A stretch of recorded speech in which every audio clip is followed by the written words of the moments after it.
First, we're going to show that it conditions. Welcome back to the second video for section K.3.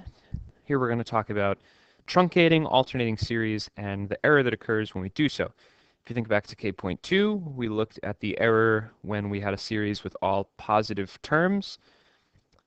This is just a new error formula to work with when the series has alternating terms. So first, in general, we can define the truncation error or the approximation error by looking at the difference between the true sum and the nth partial sum. That's not any different than what we saw back in K.2. In K.2, we did not include the absolute value.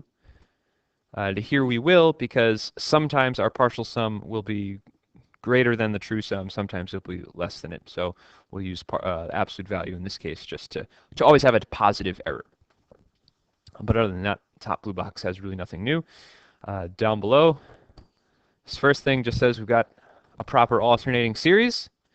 This is the important part right here. Our error is always going to be less than or equal to the first excluded term. All right, so the error of the nth term, that means we're taking only the first n terms of the sequence. So we've got an nth partial sum. The error is going to be less than the n plus 1th term. Visually, over here in the bottom right, it's basically saying if we were to cut off at any partial sum that's, say, less than the actual sum, then the difference between that value and the true sum, so that the distance of that line, is going to be less than our next first excluded value. That's pretty obvious. And same is true if we were to stop at a partial sum above the true sum. That value is going to be less than that value. And that's, I mean, visually, that's extremely obvious, especially once we move farther out to the right. I suppose it's slightly less obvious in that case there, but if you just think about what it means for the series to be alternating and to have each term less than or equal to the term before it, it's going to be true. And if you want a more formal proof, just, I don't know, open up literally any calculus textbook, and it's there for you.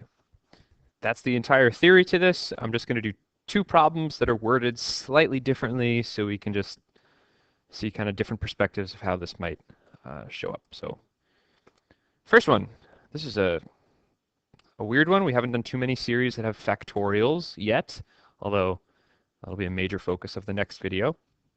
We want to find this sum correct to 3 decimal places. So first of all, I mean, the lame way you could do this to kind of make sure that your answer is right is, although you'll get no credit for this on an exam, obviously, is you could just grab your calculator and you could start punching numbers into this. Like, just calculate partial sums and keep doing it until the first 3 digits, the first 3 decimal places don't change. Let's take a look at that first. So here we are on the calculator.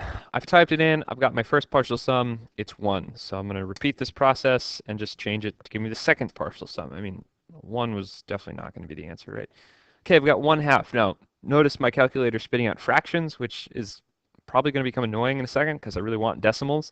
I could change each of these manually to fractions, but I think it will be easier to just go to my document settings and change my my calculation mode to give me approximate answers. That's going to change these into decimals automatically. And we'll just keep doing this. I'm just going to skip ahead a little bit so we can get kind of to the punchline here. So if I check the 6th partial sum, I've got 0.63194. And if I choose the 7th partial sum, I've got 0.6321. And if I choose the 8th partial sum, whoops, I've got 0.63211. So we see is that our answer is converging upon 0.632, right? Like, as I add more and more terms, the decimals are only going to start changing past that. So I can tell just from what my calculator spit out that I need 6 terms, right? Because that 9 is going to round that 1 up. I suppose I should have shown you 5. I apologize. There we go. That's not rounding to 0.632. But 6 does So the answer to this one's going to be 6. Oh, by the way, I didn't show you or remind you, if I want to calculate the series on a calculator, I'm going to Menu, and then Calculus, and then choosing Sum, and then just filling in the boxes it gives us. All right, so 6 is the answer. Now let's see how to do it properly. First thing we got to do is make sure that we can even use this method to approximate the error, right? So is it an alternating series? Yes, clearly we've got the -1 to the n minus 1 up there. Is the sequence decreasing? Is b sub n, being 1 over n factorial, is that decreasing? Yeah, obviously I think every successive term is going to be less than the one before it, but again, we can verify this. Both denominators are always going to be positive since we're dealing only with n greater than or equal to 1. So we can rewrite that to say n factorial is less than n plus 1 factorial. That's an obviously true statement. So yes, this thing is definitely decreasing. And is the limit of this right here equal to 0? Yes, certainly. Okay, whatever. The book's going to show this by the squeeze theorem, but I mean, come on. N is blowing up. The limit's 0. Okay, so we can use this method. Now this next step is one where I really don't think the book is terribly good at explaining what the heck it's doing. Okay, so we're listing out what the partial sum is just by writing down what the alternating terms are. Right, easy to generate. These are just 1 over x factorial. Great. I say, hey, notice that that seventh term, 1 over 5040, that happens to be less than 0.0005. So why are we focused on 0.0005? Well, remember that we want the answer to be correct to 3 decimal places. Correct to 3 decimal places means that our error has to be less than 0.0005, because if it's anything less than that, then whatever we have here will not round that up to a 1, which means that my error is good for the first 3 decimal places. So I guess they're like, hey, 0.0005, written that out as a fraction. That's 1 over 2,000. So we're looking for the first term that happens to be less than that. And it ends up being 7. We'll show you a different way to think about this in just a second. Let's just finish up with their work. From there, they calculate the 6th partial sum.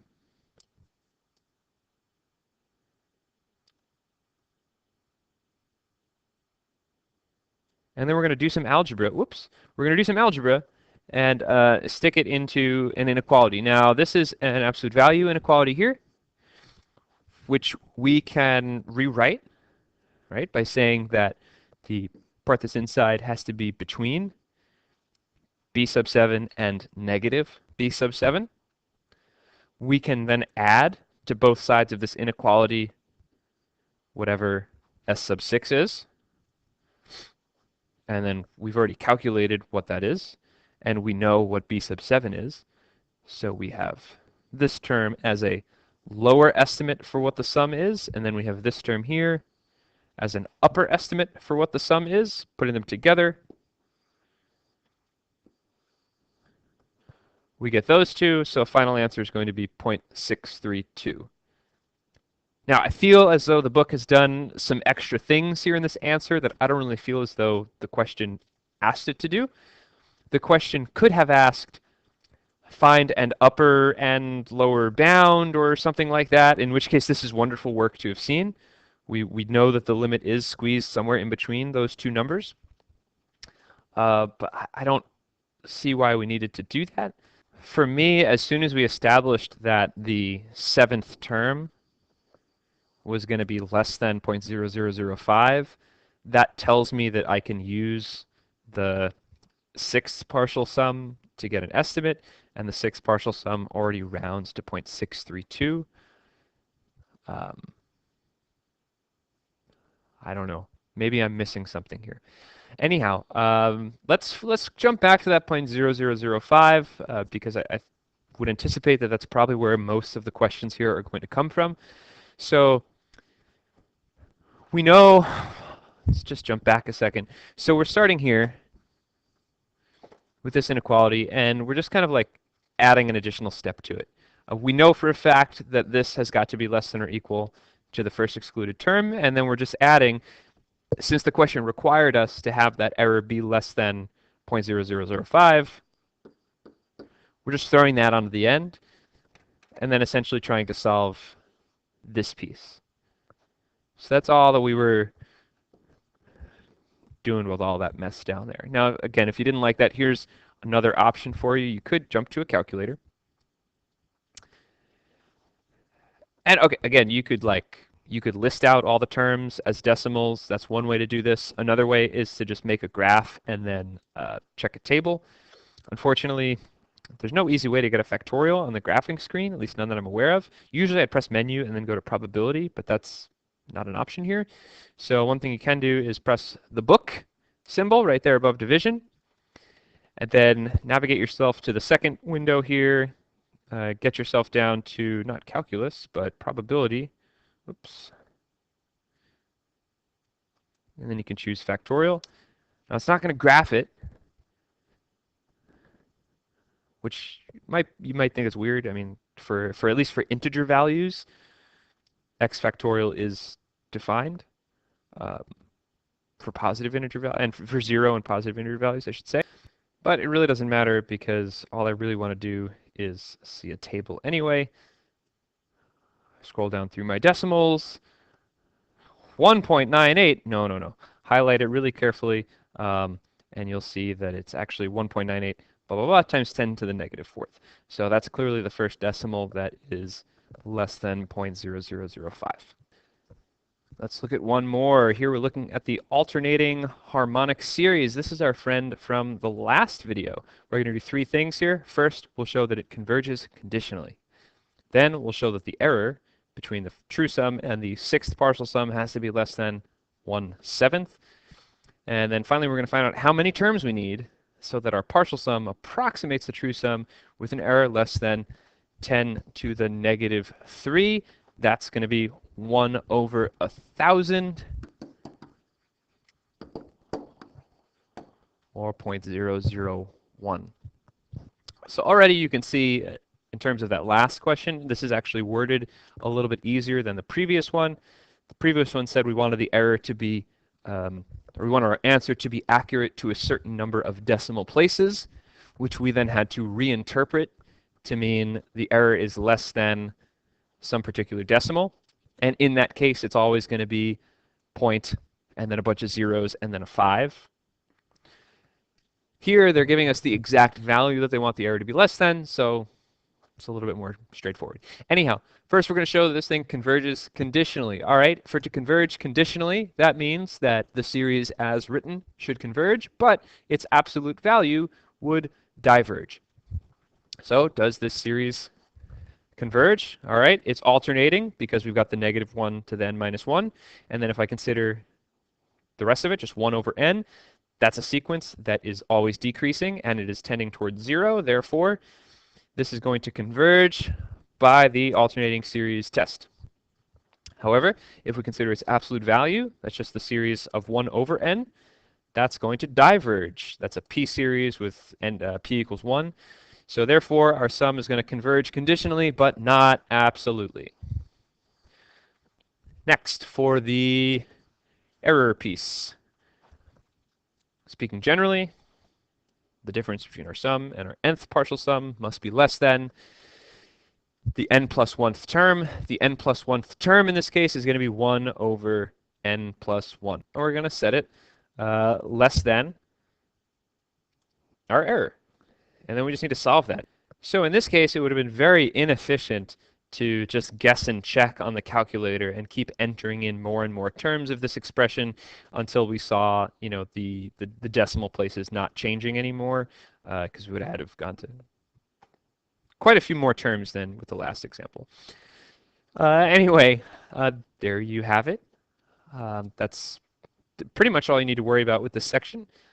Again, the math is very easy. It's sometimes interpreting the question to make sure you understand, okay, is the error less than a decimal, or do I have to figure out what the decimal is? That could perhaps be tough at first, but like with anything else, just practice And in the end, it's not that bad. It's just one more drop in a giant bucket of series stuff to internalize and memorize, which I don't envy you for.